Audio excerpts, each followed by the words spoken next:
ஏற்கனவே பாரதியார் சொல்லியிருப்பார், சாதிகள் இல்லையடி பாப்பா குணம் தாழ்த்தி எழுத்து சொல்லிப்பா கவிதையா சொல்லியிருப்பார். அப்புறம் எங்களுக்கு அண்ணன் பட்டுக்கோட்டை கல்யாணம் சொல்லியிருப்பார். வேப்ப மர உச்சியில பேய் ஒண்ணு ஆடுது, அது வளர குழந்தைகிட்ட இதெல்லாம் சொல்லாதீங்க, பயமுறுத்தி வைக்காதீங்க, இஞ்சிலேயே பழுத்து போகாதீங்க அப்படின்னு. அவரு சொல்ல முடியுது பாத்தீங்கன்னா, வேப்ப மரம் உச்சிலிருந்து பேய் ஒண்ணு ஆடுது, சின்ன பையலே செய்திக்காங்க.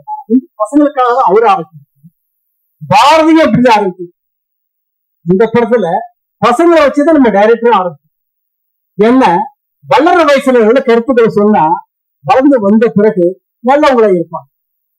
அதனால பசங்களே நிறைய வச்சிருக்க.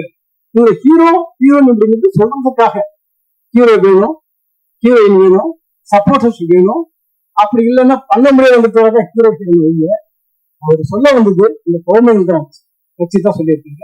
எக்ஸ்பெஷலா அவரு பையனை வச்சு சொல்லியிருக்காரு. படமானது பிரமாதமா இருந்தது. பின்னணி இசை பிரமாதப்படுத்திருக்காங்க.